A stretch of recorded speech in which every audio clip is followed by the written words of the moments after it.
spot. everybody. Good morning, everybody. It's Friday morning. Where's your music, Ed? Good morning, What Israel. music?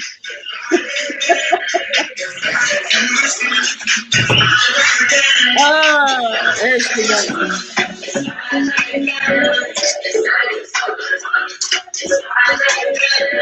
Oh snap!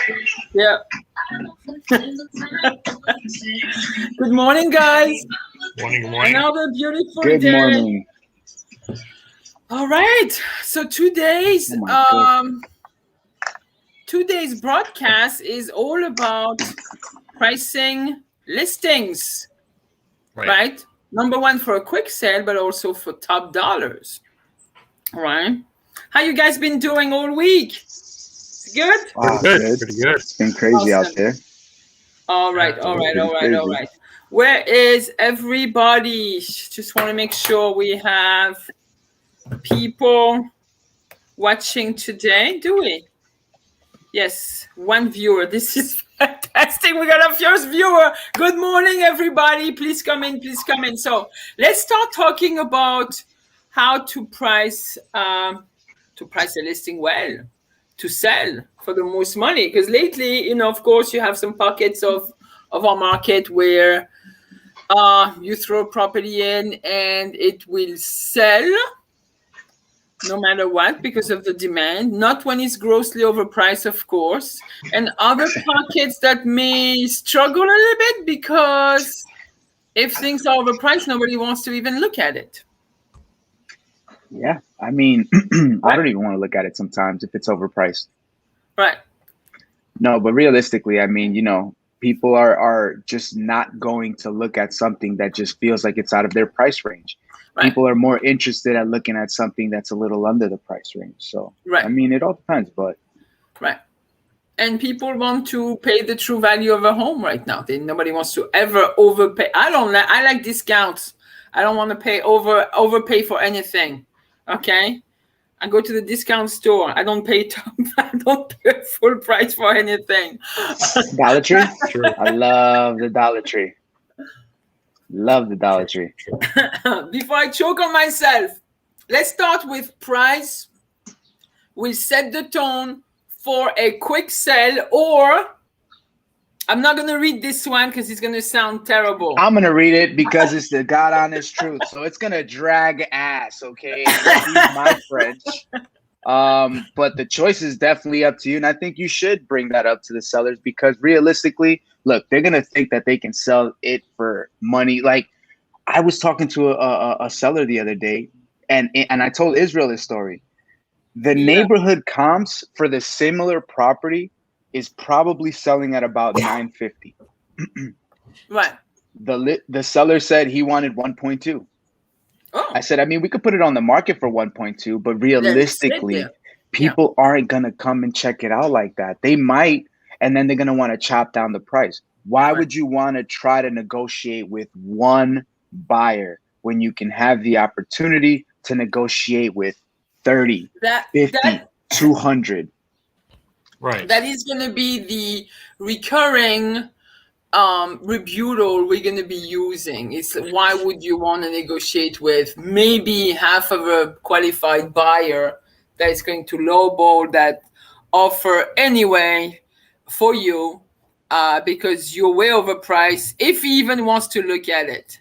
When we still have a lot of those properties grossly overpriced right now, and they are still expiring on the market, right? And 100%. You want to make sure that when you're a listing agent, that you're going to price that property so it could have enough visibility to the public, and they're going to want to see it. That's basically what we're talking about, setting the tone for a quick sale. You want to drive the consumers to your listing. You don't want to just have it sit on the market, make that seller very upset because there is no activity at all. Mr. Israel, we'd like to hear from you. Well, I mean, you guys hit nail in the coffin. I mean, again, this is pretty much the right thing. But let's nail it pretty good. Let's nail it again. Seal it. Let's seal it. Hit it one more time. Actually, exactly. It's pretty much when it comes to selling. I mean, you guys already has said it. It's not to the point of what the owner really wants. It's what the market is really telling us what the price should be. Therefore, if you're going to sell it at an over market price, one, your home should be an over market price home. Let's just call it that for now.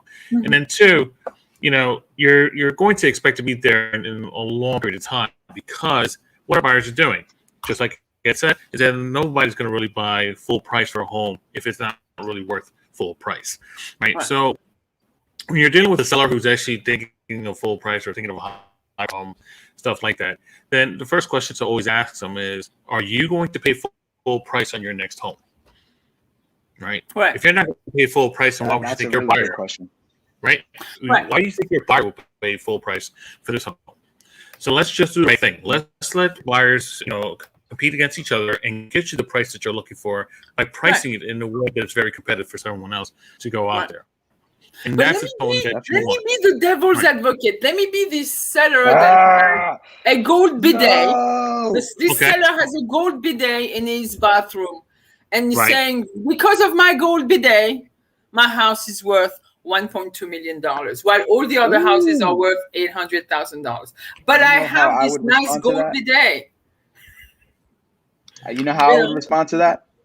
Yes, go ahead. I'd say, hey, Gigi, that is a look at that bidet, man. I want to sit on it and use it. But let me tell you this, okay? I honestly believe you should sell the house and take the bidet. Keep it with you. Keep it. I wouldn't sell it. If I were you, Gigi, I would not sell this house with that golden bidet. You should take it with you. I've recently, because of the way prices go up, I've been to homes where I've had tours from the owners, and they're saying, okay, here, even apartments. Oh, I'm selling my apartments. This is it's a 1-bedroom, but I'm pricing it at $500,000 as a co-op in our area, because I have moldings imported from Italy. I have basically my doors on from Denmark. I have this and that. I put nice Venetian plaster on the wall. I have, I have cherry wood, which nobody wants cherry wood on the floor anymore. But anyhow, I have this nice dark red cherry wood on the floor that is so shiny you can see a reflection of yourself. Wow. So therefore, I have all these ornamented bathroom fixtures, that look like swan. And I want $500,000 for my 1-bedroom. Where is it located? I won't disclose it. It's a co-op condo. Because somebody might recognize themselves, and I don't want to hurt anyone. Got it. Pretty much, the way I would answer that is, thank you for telling me all the descriptions. I'll make sure to put that on the listing description. But when you made all this, was it for your buyer or for your pleasure? I just need to know. That's very good answer. You see, perfect, because those are things that are not going to. Those are the choices in very taste-specific genre, And again, those are your things, but it's not because you paid $1,000 for that swan faucet that the appraiser is going to raise the value of your bathroom. The bathroom has been renovated 15 years ago with the swan faucet, so therefore it's still appraising as an older renovation bathroom. That's what we want to say. Right. If you take box for box, 1-bedroom, 1-bedroom, or 2-bedroom, 2-bedroom, I mean, maybe that might be worth $200,000 or $300,000. So where's the $200,000 coming from? In variance of price. So absolutely right. Really, honestly, when I meet sellers like this, sometimes I tend to question their motivation. How soon do you want to get to where you need to go to? How soon do you want to sell this? How much do you really want to get? Because honestly, that's really the tone to throw in there. Your motivation is really also, as a seller, it's like, look, man, I need to get to Florida as soon as possible. I'm trying to get away from this stuff. Absolutely. So if you want to get out of it as soon as possible, the market is telling you that it's worth. We'll use your example, $350,000. Just drop an extra 10, and then we'll get as many people in here as quick as possible. So. You're absolutely right. That always come back down to that pre-qualification that we've been really emphasizing on, and it is what it is. So Yeah. we talked No, definitely. about setting the tone. We talked So about real Yes, quick, go ahead. Gigi. Yeah. So if you guys are just tuning in, just to let you know, what we're talking about is how to price your listings for a quick sell and get it sold for top dollar. I just kind of Yes. wanted to bring it back. Go ahead, Gigi. Yes. My apologies. Right. So maybe we can move to, I'm just seeing Way put in is real. And we're going to call him is real. Not Israel, but is real. Is actually Israel is a real. Is real. Okay. I love that. It's actually cool. So yes.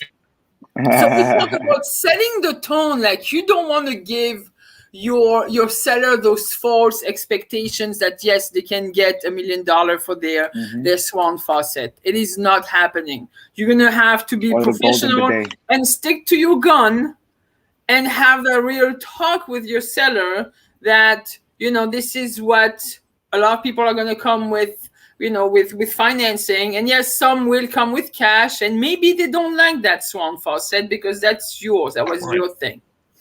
So you may have to have that hard talk in a very polite way and just explain to the seller that was you lived in it, that was your choice versus this is a need of a buyer. Right. All right. I mean, again, it does come back to the point of just, again, using that example. What if the next buyer decides to destroy that beautiful bathroom, destroy that crown molding, destroy that flooring? Yeah. How much is it worth to you then after they buy their home?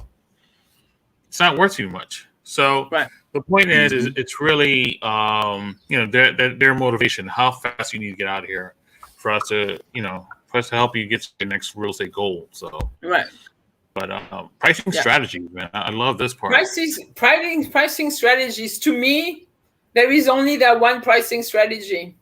What's that? First of all, when sellers tell you, let's try to list high, and then we come down. So we're going to go over objections later, guys. So we're not going to discuss the objection handler on this one. Oh, I like that. So hold on real quick. Gigi did was, what Gigi did was, as we're going through this, we're actually going to be engaging. We're going to present a couple of questions. And if you guys have any ways that you can work around it or some of the ways you handle these objections, definitely comment in the chat box. Or give us idea of how we can even make it better for ourselves. Because again, we do not have the absolute truth. We're always learning, even though we've been doing this for a while. It's good to hear some other agents' feedback and other techniques they have to overcome those objections and even overcome those pricing, those little pricing hurdles that you may have with a seller. So pricing strategies. I personally would prefer to price a tad bit under the market. All right. Create a little bit of movement because it's going to generate a lot more interest, and ultimately selling at above asking price or right at above or at asking price would be the ultimate goal. Always price it at market price or under. Well, that's usually what people are. I think the mindset on that is that when working with buyers or when working to get buyers in, you want that to be top of mind in their mind.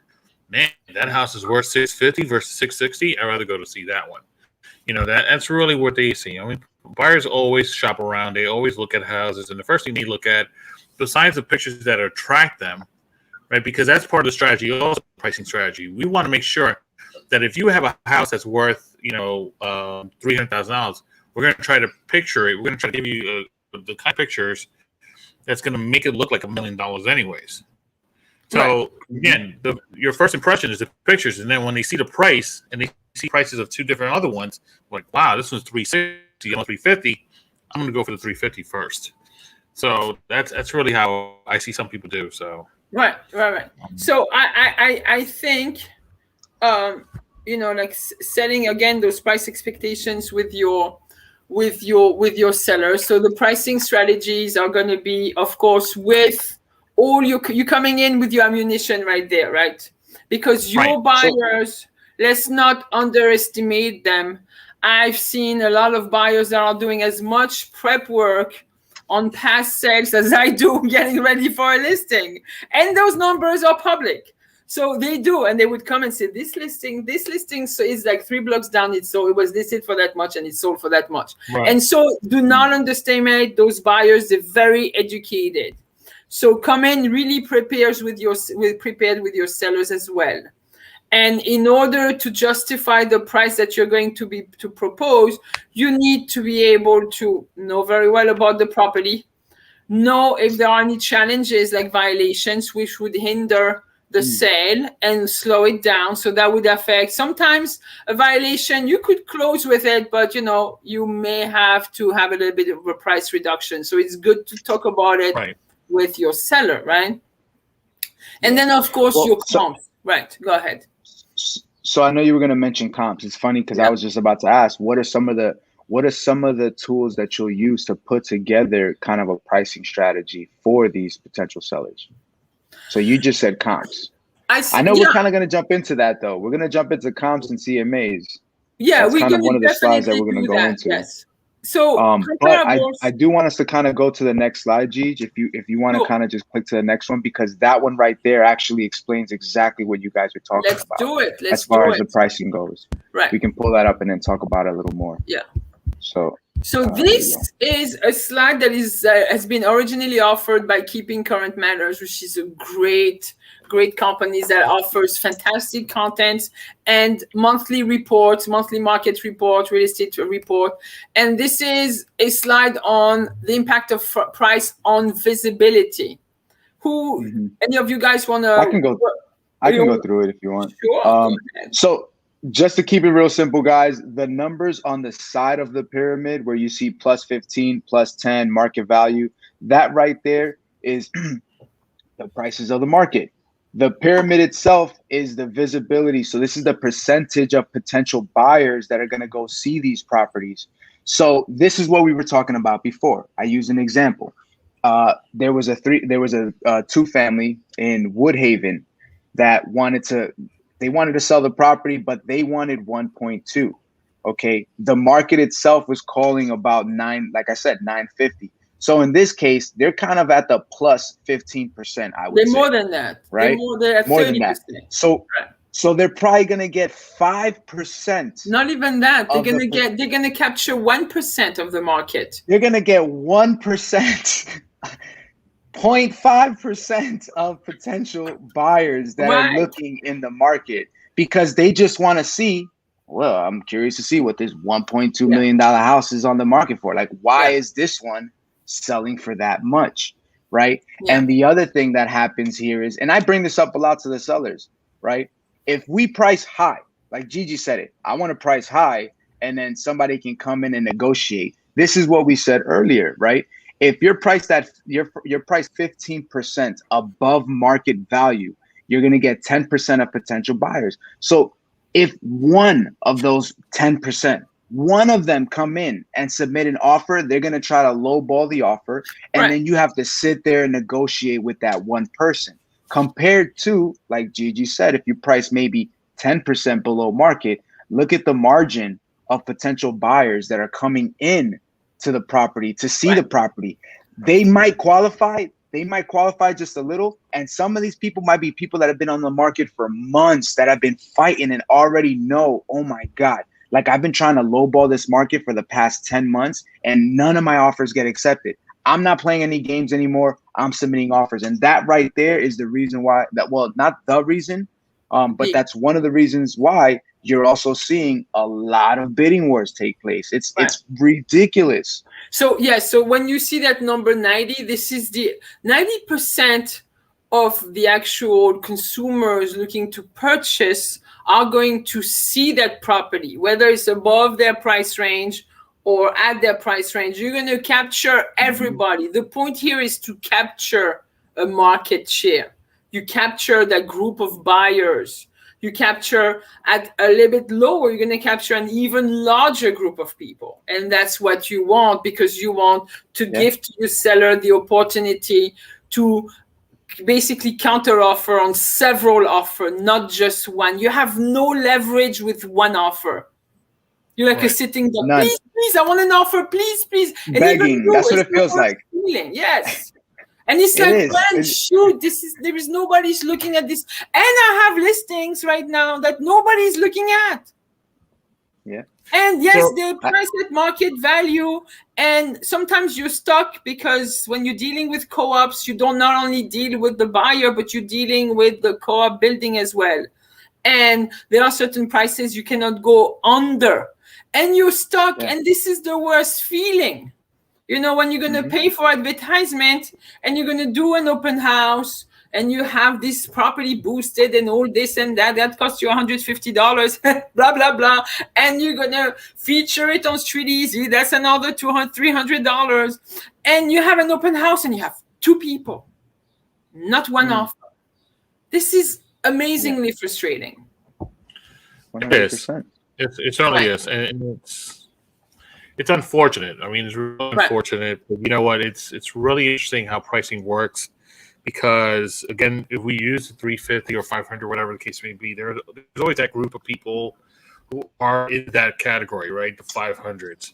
But then if you drop it down to like 490, then not only are you getting the 500 group, you're also getting the 490 group. It's weird how prices work in the sense that once you're at the market value, you know, the lower you go, the more groups you're able to work with, not only from the market value, but from the lower ones who are looking for that, either the deal or looking for a home like that. Think of it this way. Sometimes when they tell you that they're at a certain price, unless they're maxed out, sometimes they can go a little higher.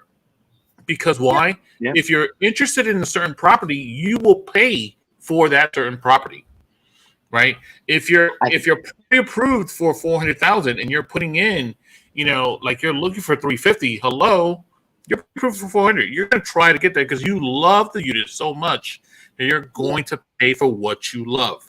Yeah. So the point is, I just kind of report that in the sense that the point is, if you price it low enough that it's not that you're giving the property away, but low enough that you're able to grab those other groups, man, it's amazing on how much work, how much attention you're going to.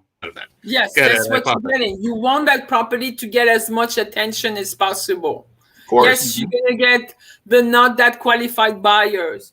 Yes, you're going to get the agent that's whatever, going to bring you an offer with one sheet of paper written on a napkin, one piece of napkin with an offer. Here, I'll give you $1.53.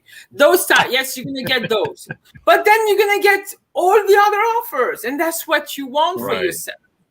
Right. Then they'll get the point of your pricing strategy. The point is, again, I'm going to repeat it. I don't want to be redundant, but it's to capture a large chunk of that market. You want to be at the 75%, 90% of capture of the consumer group that is interested in that property. That's the meat of the market right there. 75 is the meat. 75. So it's also one more thing that's also interesting is that we're always using, and I've seen it so far in the last 2-3 minutes, 350, 500, blah blah blah blah blah blah blah blah. Everything was 0. But if you notice, sometimes in the market and the prices, some people will put either 95, 88, 78, in order just to be a little bit off with the market to show a little bit off, so they can be like, look, I'm different. Come see me. So what? I've done this years ago when I would put a property with like 537, $133,000, and the number is off, and it's like and it's still within the market range, and people would look at it and say, okay, because everybody has a 999 at the end, 0.999. Right. There's a psychological theory behind that, and it's crazy because think about it, right? Like when we go to the gas station, and gas is ridiculously overpriced, but when you go to the gas station and you see that it says $299 versus $305, you're like, oh my God, it's cheaper over here. But realistically, it's $3. You're paying $3. You know what I mean? Right, like you're a penny off. Exactly. Nowadays, it's like, what is a penny in? What? Oh man. Anywho, that's a different topic. Yes. But and that's crazy, and there's something behind it, but it's true. When they start to see it, for example, like you said, if there's condos for $350 and you're priced at $349, there's just psychologically it's like, oh, it's under $350. You know what I mean? So And It's then interesting. you have cultural good lucks. You know, in the Asian So, community, number Yeah. 8 is big, Feng shui, is it? and Is feng it shui, yeah. right. feng And shui? so sometimes some sellers actually direct you to put those 8 numbers in there because they're gonna feel better, and they It's a wanted to cultural thing, bring the good luck. So yes, we'll do Mhm. it. So, You know, and it's just a pretty much again with this pyramid. One thing to also think about, to go back to tonality, what we were talking about before, is this is exactly a perfect example of your seller or a seller motivation. So if they want to go high, hey, listen, you want to go high, not a problem. There's how many people we're going to have.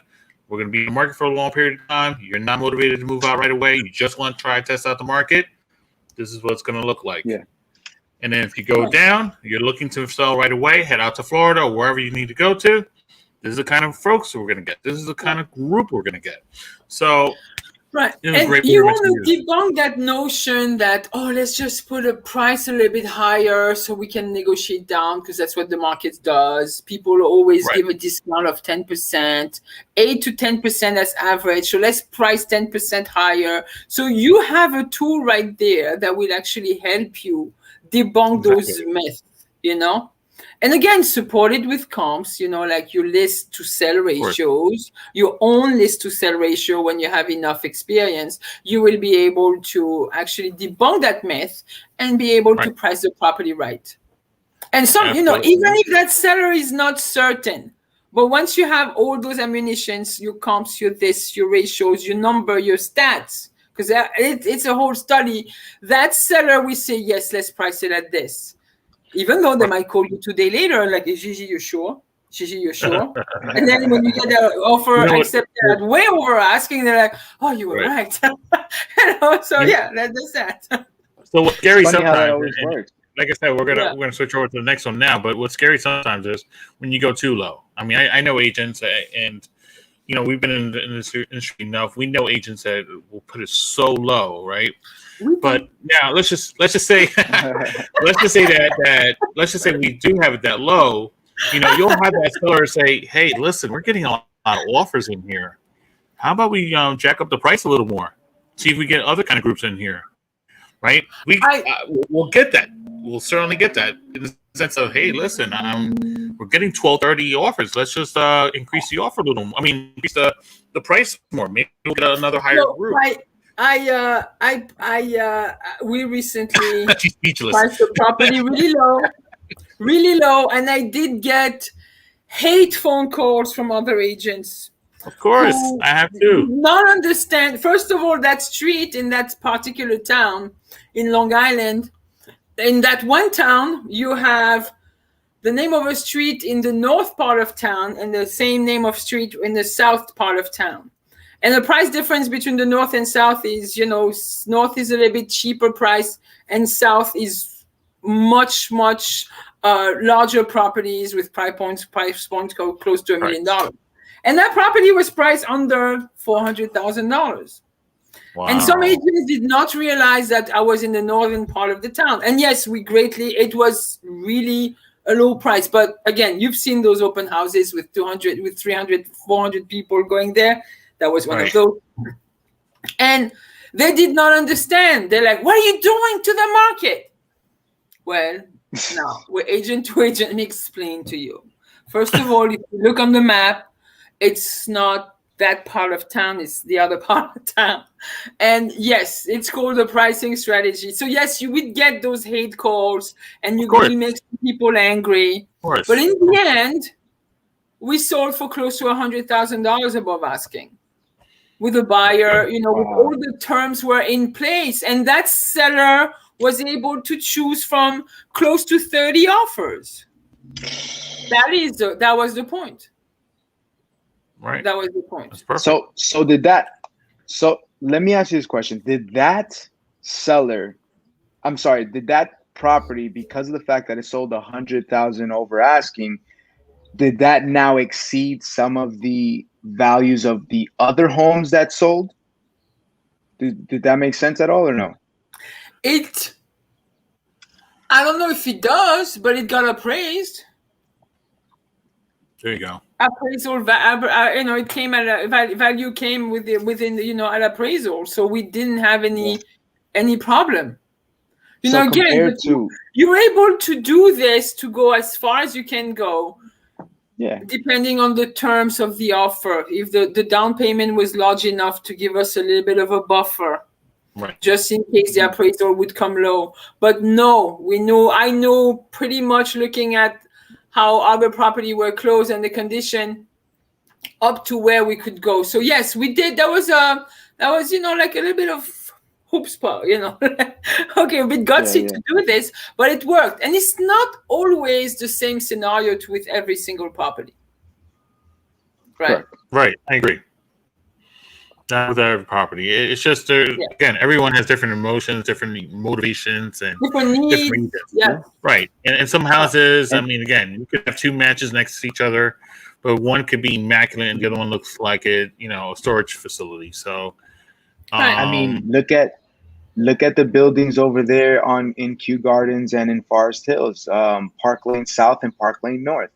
They're almost, are they not the same freaking building? Yeah. but the difference is one is on Kew Gardens side and the other one is on Forest Hills side. So because of that, they're completely differently priced. Oh yeah. Yeah. Like the one bedrooms are not the same. Yeah, one bedrooms are not the same price. Like all of that is different, but they're they're literally the identical building. Right. Yeah, so guys, the price pyramid, like setting up those expectations, educating your sellers with how to capture the larger chunk of consumer, the biggest market share as far as potential buyers. That's very important, and that's what they want. And you may be able to price the property at what basically a little bit undervalued to get over asking. Are we ready to move on to the next slide? Yeah, let's go. Absolutely. Yes. Oh, so now this is what you were going to jump into before. Yes. So when we were preparing this our little training here, we were like, because we still have questions from agents who, when it comes to pricing, we wanted to know the difference between an appraisal versus a CMA, and what is the difference and how it affects pricing and so on and so forth. Right. So, let's go with, I'm going to shut up and I'm going to let you gentlemen talk because I talk too much sometimes. Oh my gosh. Okay. I can't believe she admitted it. Yeah. I own my clothes. Okay. So I own my clothes too. Look, you see, something happened earlier this week when I tipped over to. It's still the mid 50s, but it's mid 50s going towards late 50s. So it's like I gotta own my own BS. All right, so that's hey, there it is. You heard it here first. Oh my goodness. So look, check it, Israel. I know we're about to jump into this right now, and we were having this conversation the other day, and it's funny because we've had appraisals come to the properties. But it's funny also because I don't know exactly what makes them an appraiser compared to the work that we put together as well.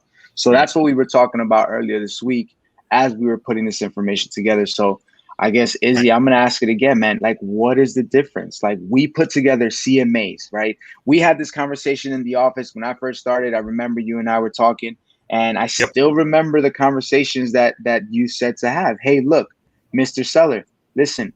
I'm just going to come in. If you want, I can give you a market analysis report.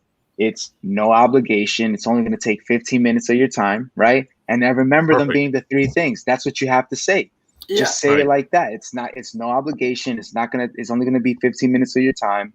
You know what I mean? It's free. Everybody likes hearing free. So the work that we put together, Israel, compared to what the appraisers do, like, what the hell is the difference? So pretty much CMAs they're really the starting portion of anything. They're really what the market is telling us what it's worth, what the house is worth. What where should we price this unit at or this house at this given time? So really, it's the market that's talking to us when we're comparing homes, right? So that's really what a CMA is. It's comparative market analysis. It's what should we start our home selling with? This is how we see it. This is the information compared we to use, others, yeah. right? Compared to others, what are the features and benefits? Everything from apples to apples. We try our best to compare what one apartment to another apartment is worth to compare to yours. What one house to another house compared to yours, right? And we are not licensed appraisers, so we cannot call it an appraisal. Right. That's basically that. Just to indicate that too. I was just about to say that too. But the fact of the appraisal is that because, what they are, they're pretty much hired by the bank, and they are actually giving you the opinion of what, their home, that particular home is worth according to opinion. Let's emphasis on opinion. On the CMA, we're giving our opinion, and on an appraiser is also giving their opinion. It is not an exact science, unfortunately. Yep. And if you need the translation in Spanish, is opinión. Okay? Both of them are opiniones. Voilà, right. les opinions. Absolutely right. Absolutely right. So again, but the thing is, what's the difference between the two is obviously one, CMA is the start of the process, where appraisal, when you're doing it as a mortgage, can be that, and I'm just going to say this, can be maybe a headache of the process, right? So, and the reason why I say that is because if they come under the price of what you've already been accepted, now you have to rework everything out. If they come above, then you're like, oh my God, you start singing la la la because everything went the right way. Right. But if it went under, then hopefully that person knew what they were doing in order to price that that particular unit or home. And sometimes the appraisers will use the replacement cost approach versus the comparable approach, like comparable to other property that's sold.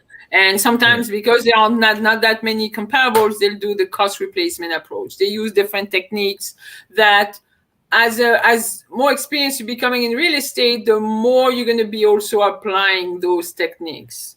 I feel lately I've been selling some co-ops where there are no comps because we were shut down last year and there are no comps. So either I'm going to have to go to other buildings that are not even comparable to the buildings that is being, the apartment that is being appraised in that building, or we're gonna have to go back in history and go a little bit further than 6 months. Or if we know other buildings similar because we're in real estate, then that's where we actually become really useful to that appraiser, and we send them comparables in buildings that are really similar, and you can help them and say, here, this is pretty much the same amenities, pretty much there is no doorman, there is none of this, the maintenance is pretty similar, different management, but they're running about the same way. And they had an assessment, they just had an assessment for the elevator, so is this one. So, and you can just help them out. Lately, I think if you're a good agent, you're going to be helping that appraiser price that property. Yes. Because always. Like right now, after I this afternoon, I will send an email to an appraiser who just reached out to me and said, "Can you help me out? Because I can't find any comps." And I will help him out.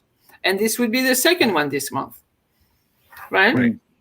So it happens. And they go through their own trainings too. I mean, appraisers go through their own trainings. They go through their own. Yeah. Some of them used to be realtors at one time. They all do this, apprentice training now. What they are now, so.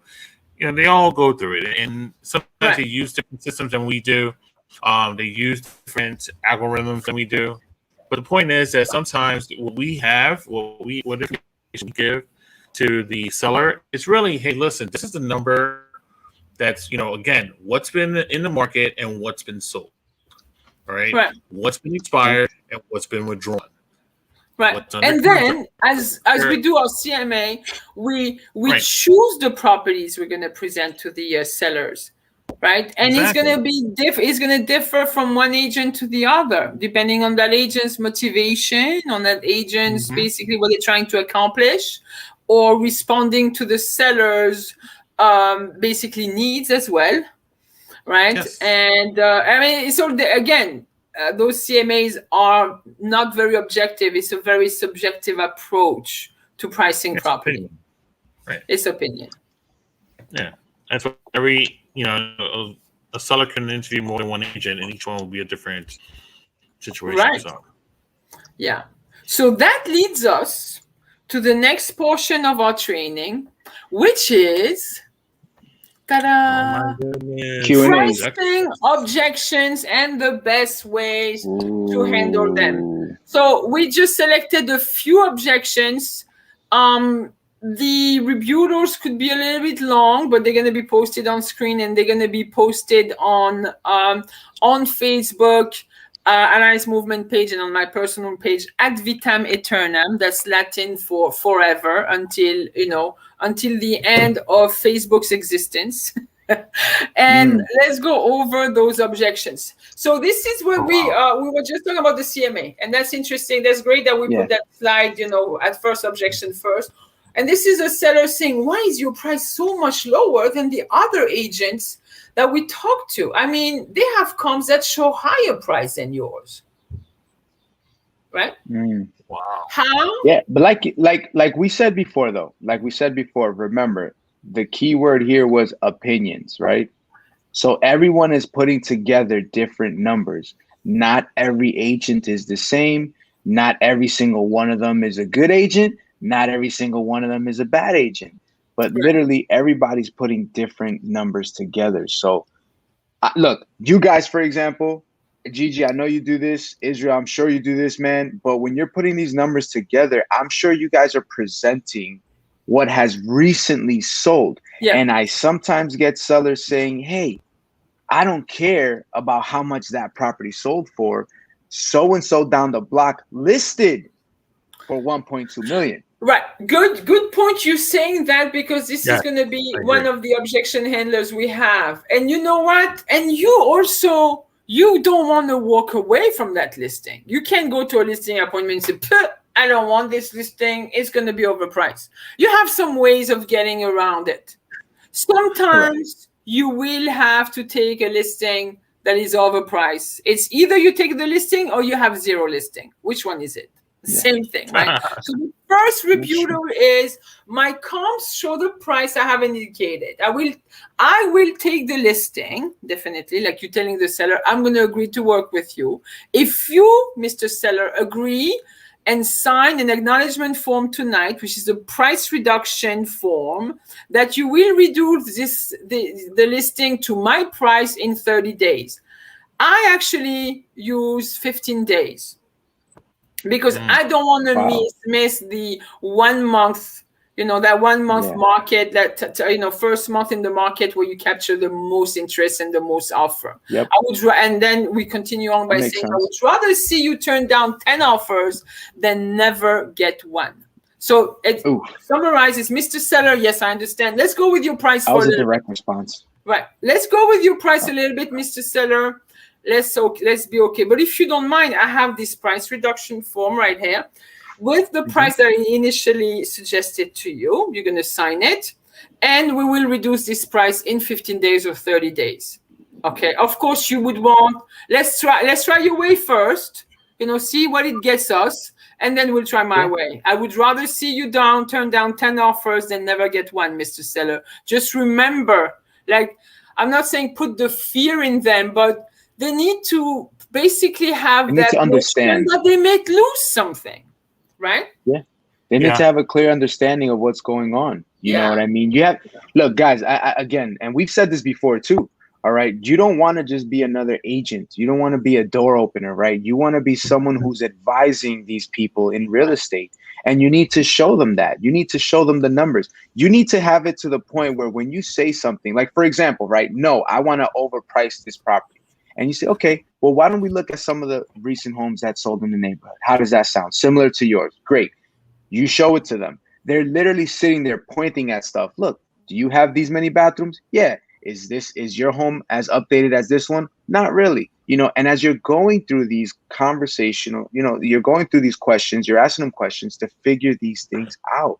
You need to then pull it and bring it back to them and say, remember, this is what you said, right? Like you said, you needed to move to Florida. Like right now, you bought something, you have to sell. You don't have the time to just throw a number out there and see who's going to bite. You don't have that time. Right. I agree.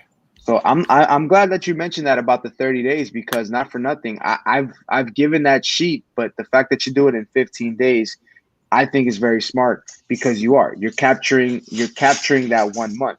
I don't know if you guys go through this, but if you see a property that's on the market for over 30 days, 45 days, buyers might reach out and say, hey, what's wrong with that property? How come it hasn't sold yet? You know what I mean? Is there something wrong with it? Does nobody want it? Because that's automatically the first thing.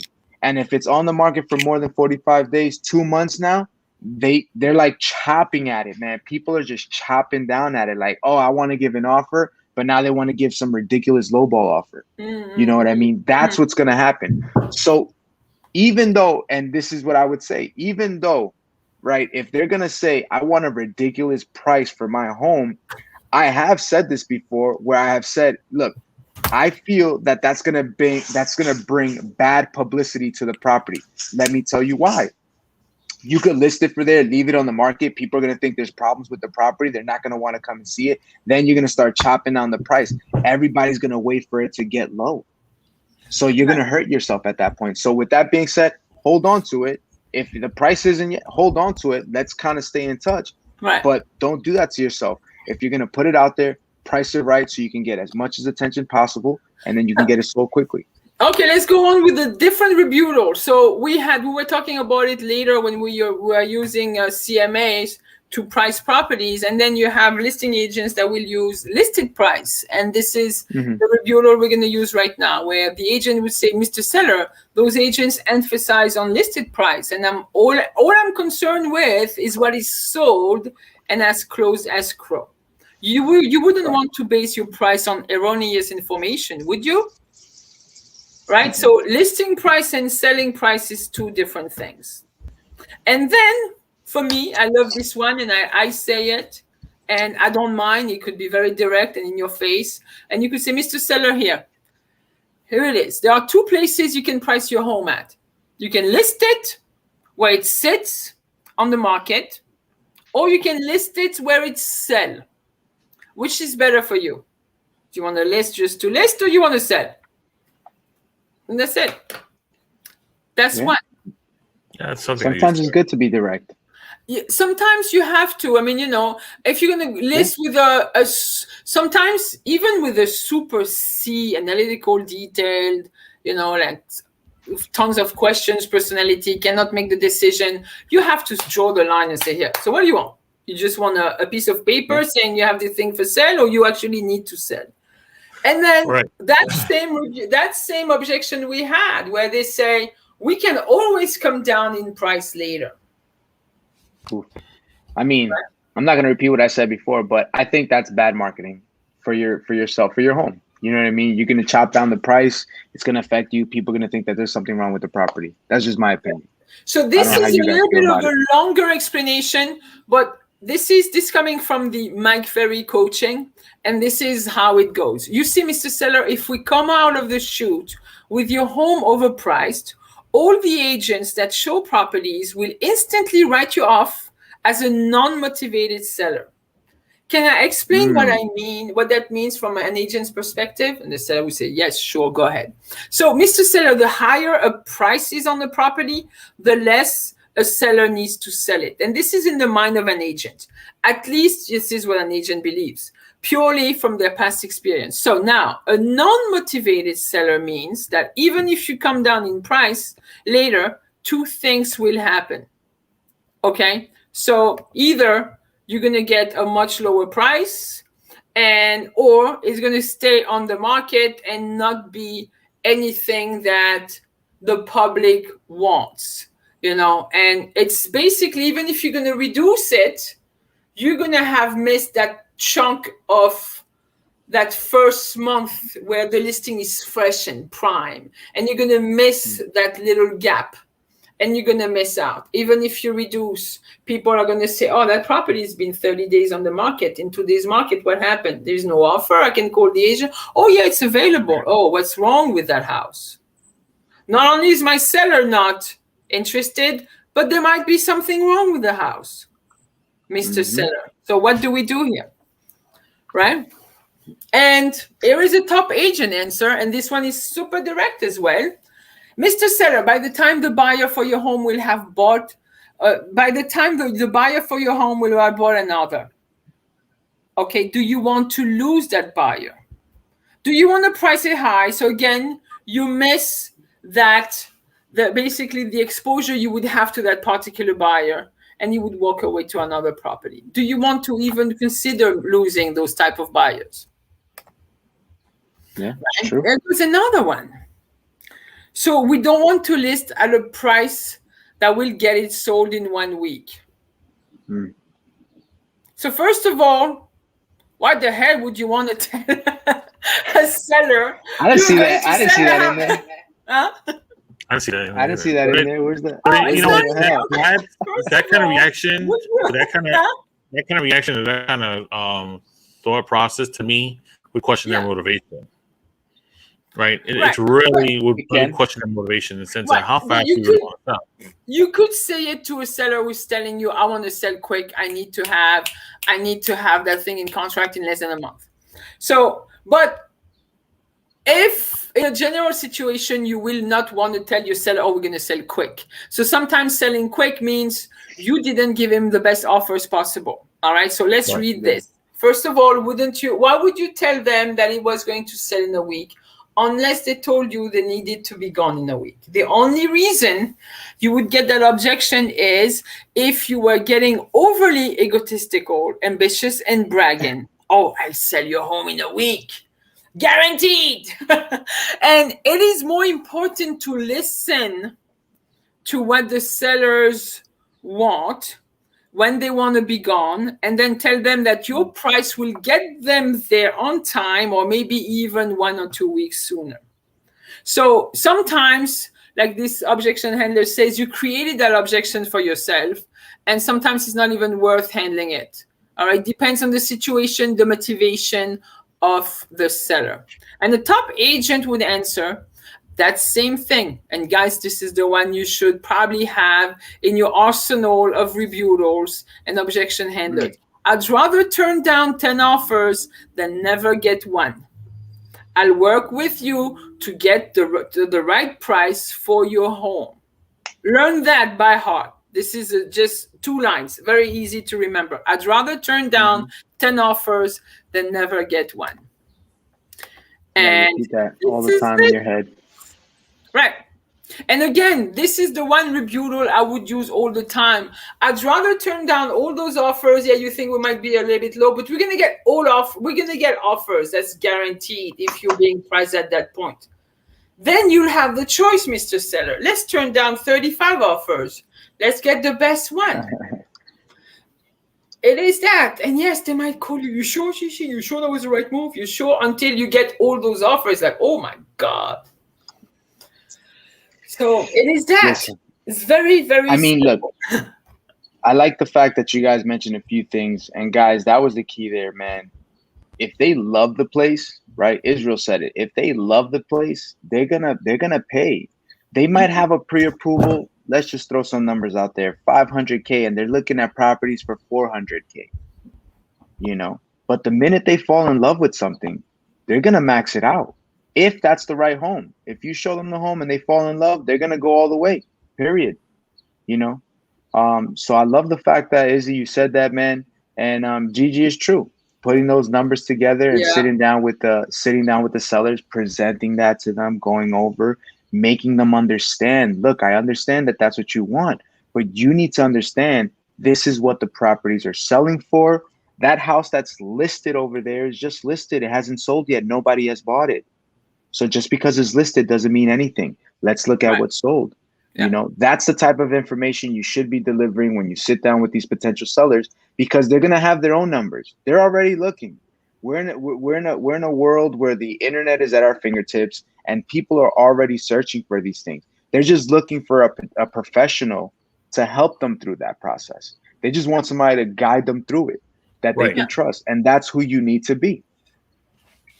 You know? Right. All right. So we did not get any questions today, but you guys are still going to be able to put in your comments as we go along. I hope it was clear and concise and helped you out.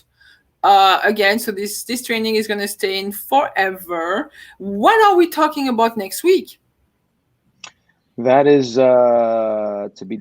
Stay tuned, and you'll find out. Stay tuned. No, I think by Wednesday, you'll certainly find out. Oh my God, Gigi! Where'd you... Houston, we lost. Oh my God, we Houston. lost Gigi. Gigi, come in, Gigi. All right. Well, we're figuring that out. We're figuring out the technical situation really quick. But I really want to just, again, you've already emphasized this. What I want to conclude with that as well is when you're I got lost again. I think my internet goes in and out. It's great. Oh, man, that's not good. You lost me for a second. It's okay. But I know we have a topic. We're definitely going to talk about this comparative market analysis. We're going to dissect it and make sure you guys got it. And please feel free to give us topics you want to discuss. We'd love to have your feedback. All right. Definitely. Gigi, before you popped in, I know you didn't do it intentionally, but Israel was saying something. Yeah. Cut him off, but it's okay. It's okay. It's all right. It's all right. You got disconnected, and then you came back. So, no, of course. So really, I'll just cut it down real quick in the sense that, I mean, Eddie, you already said it. Gigi, you already said it to the point that, remember, you're in front of your seller. You always got to look for time, motivation. Okay. Stay composed. Stay confident. All right. Handle the objection as though not to argue with them, but more, right? To more, make them feel right, but more in the sense of, look, this doesn't make sense if we do it this way. If you're trying to sell your home, right? Think of it anyways like this. I mean, if you're going to sell a home, or if you're looking at a product, are you waiting for the sale price, or you just want to buy it right away? Right. So it's really what you want to do in that case. So pretty much always look at motivation, look at their time. Right, look at the product that they have, meaning their house, call, condos, whatever. See if it's even worth it. And then when you're pricing it in a way, in a strategized way, that it can sell, not that it can sit. Because honestly, I don't know. I do know agents out there, but I don't believe in having just inventory of listings. I rather just have an inventory that I can sell right away. I don't want to. One last thing. So usually objections come up because perhaps you have not asked enough questions where you pre-qualified that seller enough, and we all do it. It's and those objections come up. So sometimes ways to diffuse the objections is to go back over the pre-qualifier and ask more questions and just see the intentions and where your seller is coming for. Again, you don't want to wrong them. This is what Israel is saying. You never wrong. And I think it's a wrong approach to wrong people to get someplace anyway. 100%. You want to ask questions and really understand their situation, really understand their position. And then, you can always come back with a rebuttal. But once you ask questions and you clear up things, it's going to be easier. You're going to have less and less objections. But price objection comes very, very often, even if you think you pre-qualified enough. And it's a good thing that you said very often, because think of it this way. Once you always win and you learn, right? You don't win and lose. So if you pretty much go into a listing situation and you couldn't handle that objection, go up to a seasonal person and ask them, hey, how would you have handled this situation? Right? Go back and see, write it down, try to figure out what it was. Was it because they said they want to price type and go low? You didn't know how to answer that. Or I want to not sell within a week. You didn't know how to answer that. Why are we selling at this price versus that price? You didn't know how to answer that. Hey, listen, you walked out of that place without a listing. Write that objection down. Go to somebody seasonal that that handles a lot of listings and say, how would you handle that? And try to see how they would handle that objection. Therefore, you're able to move on and handle the next objection when it comes up again. Right. And that reminds me that we should do training on objections in general for buyers and sellers, and really work on some objections where we would have to go back to questions and again, diffuse the objection, asking more questions and see if we could answer that objection, which is basically, I need more time to think about it because I don't have all the information I need. So we could do also trainings on this, and that would really be helpful. And we're almost done. It's almost an hour. This went by very quickly. Thank you so much, guys. Again, great to have your input. Great energy, great to like share that little gray matter with you guys. Amazing. Of course. Until next week, right? Yes, And until Ed, next you can week. take it off with your hit song. Yes. My hit that well, not my hit song, but it's I just know. Friday's song. It just happens I that have way, man. You know. I have a secret to share with everybody. We Oh, actually we want to hear this secret. we're working on our own songs. That's what we're going to be working on, right, guys? Oh, You we're gonna get committed in to the that? studio, make our own. We're Our going to own. make our I'm own committed. song. I said it. I want to be on a track. I said that's on my hit list. Okay. I want to make a one hit wonder. I don't need to make many. I just want to make one. And There if you go. Ron's the guy to help me, and if Ron's watching, buddy, we're gonna set it up, man. I just want one. That's it. Absolutely. I just want one. Yes, the training is saved. The training is recorded and will be in the Alliance Movement page forever. Yes, it is. Thank you, Savannah. All right, guys. Have a great All right. weekend. All right, guys. Have a great Bye. weekend. Be Enjoy safe. your All right. Friday. Bye. Let's go. Take care, guys.